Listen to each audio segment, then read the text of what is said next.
Now, it is our great honor to invite our esteemed special guest, Dr. Gandra Lakshman Rao, to address the gathering and share his inspiring thoughts with us.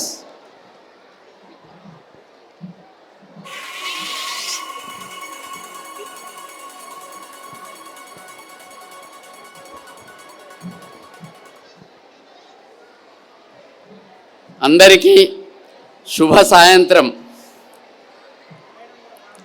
Vivekananda residential పాఠశాల 42 సంవత్సరాల క్రితం ప్రారంభింపబడి 42వ వార్షికోత్సవం కళాస్మృతులు పేరిట ఇవాళ జరుపుకుంటున్న ఈ కార్యక్రమానికి ముఖ్య అతిథిగా వచ్చిన Chahat Bajpai IAS commissioner municipal Karimnagar గారు, వేదిక మీద ఉన్న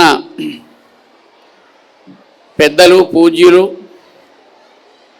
డాక్టర్ వెల్చాల కొండలరావు గారు, ఈ పాఠశాల వ్యవస్థాపకులు వారు 42 సంవత్సరాల క్రితం వారు ఒక గొప్ప కలగని ఈ పాఠశాలను ప్రారంభించినారు. బహుశా నేను అనుకుంటా చాలామంది పేరెంట్స్ కూడా 42 ఏళ్ళ కింద పుట్టి ఉండకపోవచ్చు. అప్పుడు కొండలరావు గారు సిబిఎస్ఈ సిలబస్తో కరీంనగర్లో పాఠశాల పెట్టాలని ఒక కలగన్నారు. అది పెట్టినారు. అది ఇప్పటికి 42 సంవత్సరాలుగా చాలా గొప్పగా నడుస్తున్నది. వారికి ఇప్పుడు 92 సంవత్సరాలు, 93వ సంవత్సరం నడుస్తున్నది. నేను ఇక్కడికి వచ్చి మాట్లాడుతున్నాను అంటే నాకు కూడా వారే గురువు గారు. అంటే అట్లాంటి గురువుల దగ్గర పెరిగిన వాళ్లకు, గురువుల దగ్గర చదువుకున్న వాళ్లకు ఎట్లాంటి స్థాయి వస్తుంది, ఎట్లాంటి గౌరవం కలుగుతుంది అనటానికి నేనే ఒక ప్రత్యక్ష ఉదాహరణ, వారి పక్కన కూర్చొని వేదిక మీద మాట్లాడటానికి. అట్లాంటి కొండలరావు గారికి అనేక పాదాభివందనాలు చేస్తూ, ఈ వేదిక మీద ఉన్న స్కూల్ కరెస్పాండెంట్ డాక్టర్ హరిప్రసాద్ గారు, మీకు సందేశాన్ని అందించి వెళ్ళినటువంటి ప్రముఖ వైద్యులు డాక్టర్ రఘురామన్ గారికి, ఈ పాఠశాల అకాడమిక్ డైరెక్టర్గా ఉన్న డాక్టర్ లలితాదేవి గారికి, ప్రిన్సిపల్ రేణుకాదేవి గారికి, ఈ వేదిక ముందున్నటువంటి చాలామంది తల్లిదండ్రులకు, పాత్రికేయులకు అందరికీ నమస్సులు. చిన్నారులు, విద్యార్థులకు శుభాకాంక్షలు.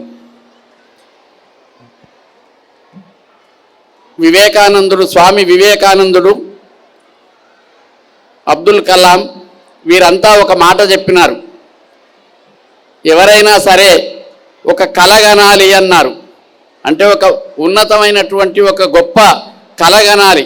మేము ఇది అవుతాము అనుకొని ఒక కలను గనాలి, దాన్ని సాధించడానికి ప్రయత్నం చేయాలి. ఎప్పటికీ ఆ ప్రయత్నం చేయటం ఎక్కడి నుంచి మొదలవుతుంది అంటే పాఠశాల దగ్గర నుంచి మొదలవుతుంది. అట్లాంటి గొప్ప ఉన్నతమైనటువంటి స్థితికి తీసుకొని వచ్చేటువంటి అన్ని విధాల సౌకర్యాలు ఉన్నటువంటి పాఠశాల వివేకానంద రెసిడెన్షియల్ పాఠశాల కరీంనగర్లో. 42 సంవత్సరాల నుంచి ఇక్కడ చదువుకున్నటువంటి ఎంతోమంది విద్యార్థినులు డాక్టర్లుగా, ఇంజనీర్లుగా, అనేక కంపెనీలలో డైరెక్టర్లుగా, ఉన్నతమైనటువంటి పదవులలో ఈ దేశమంతటా ఉన్నారు. కెనడాలో, అమెరికాలో, లండన్లో, విదేశాలలో కూడా ఇప్పటికీ పనిచేస్తున్న వారు ఈ పాఠశాల విద్యార్థులు ఉన్నారు. కొండలరావు గారు, డాక్టర్ సుధాకర్ రావు గారు ఈ పాఠశాల డైరెక్టర్ గారు. వాళ్ళ ఈ సమయానికి వారు ఇతర కారణాల చేత రాలేకపోయినారు, కానీ వారి మనసంతా ఇక్కడే ఉంది. వారి పాఠశాలలోని విద్యార్థులందరికీ కూడా శుభాకాంక్షలు అందజేయమని పదే చెప్పినారు. సుధాకర్ రావు గారి నిరంతర శ్రమ వల్ల, ఇక్కడి అధ్యాపకుల కృషి వల్ల విద్యార్థులు ఉన్నతంగా తయారవుతున్నారు. ఒకటే విషయం చెప్పదలుచుకున్నాను. విద్య అనేది, అంటే తెలుగులో మనం విద్య అని మాట్లాడుతుంటారు, ఇంగ్లీష్లో ఎడ్యుకేషన్ అంటారు. విద్య అనే మాటకు అర్థం ఏమిటి అంటే తెలియటం, నాలెడ్జ్ అని అర్థం. చాలామంది పుస్తకాలు బాగా చదువుతున్నారు, పరీక్షల్లో మార్కులు వస్తున్నాయి, ర్యాంకులు వస్తున్నాయి, కానీ ఇది ఒక్కటి మాత్రమే విద్య కాదు. స్వామి వివేకానందుడు చెప్పింది కానీ, మా కొండలరావు గారు చెప్పింది కానీ, విద్య అంటే మార్కులు, సర్టిఫికెట్లు మాత్రమే కాదు. విద్య అంటే విద్యా దదాతి వినయం అన్నారు. మంచి వినయం ఉండాలి, మంచి ప్రవర్తన ఉండాలి. చదువుకున్నవాడు ఎట్లా ఉండాలో అట్లా కనిపించాలి సమాజంలో. ఎక్కడైనా బయట ఎవరన్నా మంచి ప్రవర్తన ఉన్న పిల్లవాడు కనపడితే ఆయనను అడుగుతారు, ఎవరి పిల్లవాడు అని అడుగుతారు. అట్లా తల్లిదండ్రులకు పేరు వస్తుంది. ఎక్కడ చదువుకున్నారు అని అడుగుతారు, అట్లా పాఠశాలకు పేరు వస్తుంది. అదే ఒక చెడు పని చేసిన పిల్లవాడు కనపడితే అప్పుడు కూడా అడుగుతారు, ఎవరి పిల్లవాడు వీడు అని. అప్పుడు కూడా అడుగుతారు, ఎక్కడ చదువుకున్నాడు వీడు అని. అంటే తల్లిదండ్రులకు, పాఠశాలకు, గురువులకు మంచి పేరు తెచ్చినా, చెడ్డ పేరు తెచ్చినా విద్యార్థుల వల్ల మాత్రమే అవుతుంది.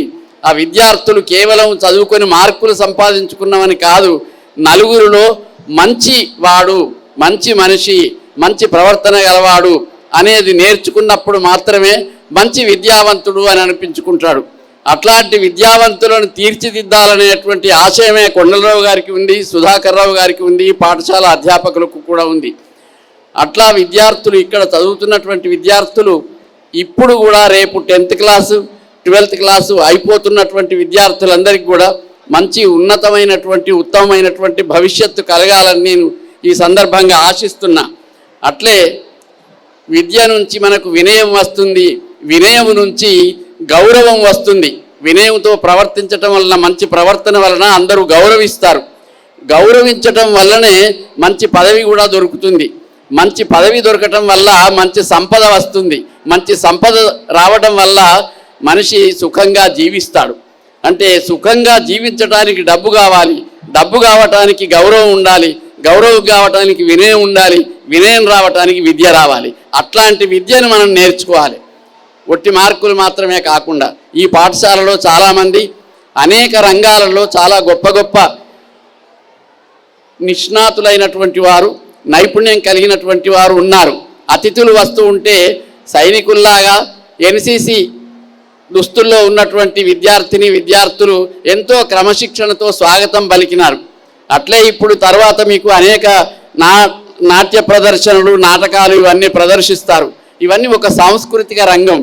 అట్లే క్రీడలు, ఇప్పటిదాకా వాళ్ళు బహుమతులు తీసుకున్నారు. అనేక రంగాల్లో ఒక్కొక్కరికి ఒక్కొక్క రంగంలో ఇష్టం ఉంటుంది, అభిరుచి ఉంటుంది. అందులో వాళ్ళు దాన్ని ఎంత వీలైతే అంత పైకి రావాలి. ఇందాక చెప్పినారు, ఒక గొప్ప ఫోటోగ్రాఫర్ తయారైనాడు. అట్లా ఒక గొప్ప డాక్టర్ కావచ్చు, ఒక గొప్ప ఇంజనీర్ కావచ్చు, ఒక గొప్ప రాజకీయ నాయకుడు కూడా కావచ్చు, ఉత్తమమైనటువంటి నాయకుడు కూడా కావచ్చు. అట్లాంటివన్నీ కావటానికి ప్రారంభ దశ పాఠశాల. అట్లాంటి గొప్ప పాఠశాల ఇవాళ వివేకానంద రెసిడెన్షియల్ పాఠశాల కరీంనగర్లో ఇన్ని సంవత్సరాలుగా కళాస్మృతులు అనే పేరుతో ఇవాళ ఉత్సవం జరుపుకుంటున్నాం. కళాస్మృతులు అంటే జరిగినటువంటి కాలంలో జరిగిన గొప్ప గొప్ప జ్ఞాపకాలన్నింటినీ ఇప్పుడు నెమరు వేసుకోవడానికి వచ్చినారు. పిల్లలు ఉన్నారు, తల్లిదండ్రులు ఉన్నారు. తల్లిదండ్రులు కూడా ఇందాక వాజ్పేయి గారు కూడా చెప్పినారు, చాహత్ వాజ్పేయి గారు కూడా, తల్లిదండ్రులు పిల్లలను స్కూలుకు పంపిస్తున్నామని. చాలామంది ఈ కాలంలో తల్లిదండ్రులకు తీరిక లేదు. వాళ్ళని పంపిస్తారు, వాళ్ళు పోయి వస్తారు, అంతే తప్ప ఏం జరుగుతున్నదని పట్టించుకునే అంత తీరిక లేకుండా ఉన్నారు తల్లిదండ్రులు. కానీ వాళ్ళని పట్టించుకోవాలి. కేవలం పాఠశాల ఉపాధ్యాయులు మాత్రమే తీర్చిదిద్దుతారు అని వదిలిపెట్టకూడదు. తల్లిదండ్రులు పట్టించుకోవాలి. పిల్లలు కూడా తల్లిదండ్రుల మాటలను, అధ్యాపకుల మాటలను వినాలి. సాంకేతిక సౌకర్యాలు వచ్చినాయి, సెల్ ఫోన్లు వచ్చినాయి. అందరూ సెల్ ఫోన్లు వాడుతున్నారు, తల్లిదండ్రులు వాడుతున్నారు, పిల్లలు వాడుతున్నారు. ఈ సెల్ ఫోన్లలో చాలా గొప్ప ఉపయోగకరమైనవి ఉన్నాయి, చాలా అపాయకరమైనవి, ప్రమాదకరమైనవి కూడా ఉన్నాయి. అందుకని మనం దేన్ని వాడుకోవాలి? కత్తి ఉంటే పండు కోసుకోవాలా, గొంతు కోసుకోవాలా అని ఆలోచించుకోవాలి. అట్లే సెల్ ఫోన్ చేతిలో ఉంటే పనికి వచ్చేది చూడాలా, పనికిరాంది చూడాలా అనేది తల్లిదండ్రులు కానీ విద్యార్థులు కానీ చూడాలి, వాళ్లకు చెప్పాలి. కావలసినటువంటి సమాచారం ఇవాళ ప్రపంచవ్యాప్తంగా ఉన్న సమాచారం అరచేతిలోనే దొరుకుతున్నది మనకు. పాతకాలంలో అరచేతిలో వైకుంఠం అనేవారు, ఇప్పుడు అరచేతిలోనే అన్నీ కనపడుతున్నాయి. కానీ అందులో మంచిని మాత్రమే నేర్చుకునేటువంటి ఒక అలవాటును తల్లిదండ్రులు కూడా చెయ్యాలి. అట్లా తల్లిదండ్రుల కృషితో పాటు అధ్యాపకుల కృషి కలిసి పిల్లలు ఉత్తములుగా, ఉన్నతులుగా మారాలని నేను ఆశిస్తూ, ఆకాంక్షిస్తూ ఇవాళ నన్ను ఈ వేదికపైకి పిలిచినందుకు, ఈ పాఠశాల ప్రారంభం నుంచి నేను కూడా ఉన్నాను. ప్రారంభ దశలో ఇక్కడ ముహూర్తం చేసి పాఠశాల ప్రారంభించినప్పటి నుంచి కూడా నేను ఉన్నాను. కొండలరావు గారు పాఠశాల ఎందుకు పెడుతున్నారు? ఒక పాఠశాల కాదు, ఇక్కడ ఎస్ఆర్ఆర్ కాలేజీ ప్రారంభంలో కూడా కొండలరావు గారు ఉన్నారు. 50 ఏళ్ల కింద ప్రిన్సిపల్ గారు కాదు, కాలేజీ ప్రారంభమైనప్పుడు, ఎస్ఆర్ఆర్ కాలేజీ ప్రారంభమైనప్పుడు కూడా వారు లెక్చరర్గా ఉన్నారు. శాతవాహన విశ్వవిద్యాలయం ఉంది ఇప్పుడు, అది విశ్వవిద్యాలయం కాకముందు పీజీ సెంటర్, ఆ పీజీ సెంటర్ను పెట్టి మొట్టమొదటి డైరెక్టర్గా ఉన్నవారు కూడా కొండలరావు గారు. అంటే కొండలరావు గారు ఎన్ని విద్యా సంస్థలను నెలకొల్పుతున్నారు. ఇక్కడ హైదరాబాద్లో అన్ని విద్యా సంస్థలలో కూడా వారు అనుకున్నటువంటి రీతిలో నడవాలనే ఆశయం కలిగిన వారు. ఏదో పాఠశాల పెట్టినాం నడుస్తుంది అని కాదు, ఆ పాఠశాలలో విద్యార్థులను ఎట్లా తీర్చిదిద్దాలి, ఎటువంటి పౌరులను తయారు చేయాలి, దేశాన్ని సమాజాన్ని ఎట్లా మార్చాలి అనే ఒక గొప్ప ఆశయంతో వారు ఈ సంస్థలను నడిపించినారు. అట్లాంటి ఆ ఆశయాలు 42 సంవత్సరాలుగా అవన్నీ నెరవేరుతూ వస్తున్నాయి. ఇవాళ కూడా రేపు కూడా ఇట్లాంటి ఉత్తమమైనటువంటి ఫలితాలు రావాలని ఆశిస్తూ విద్యార్థులంతా ఏ దేశమేగినా ఎందుకాలిడినా పొగడరా నీ తల్లి భూమి భారతిని అన్నారు. నేనేమంటానంటే ఏ దేశమేగినా ఎందుకాలిడినా పొగడరా మా బడి వివేకానంద పాఠశాలను అని చెప్పుకోవాలి.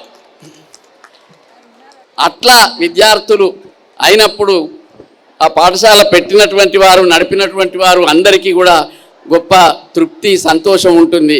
అది మీకు అందాలని చెప్పి ఆశిస్తూ ఆకాంక్షిస్తూ అందరికీ శుభాకాంక్షలు, ధన్యవాదాలు.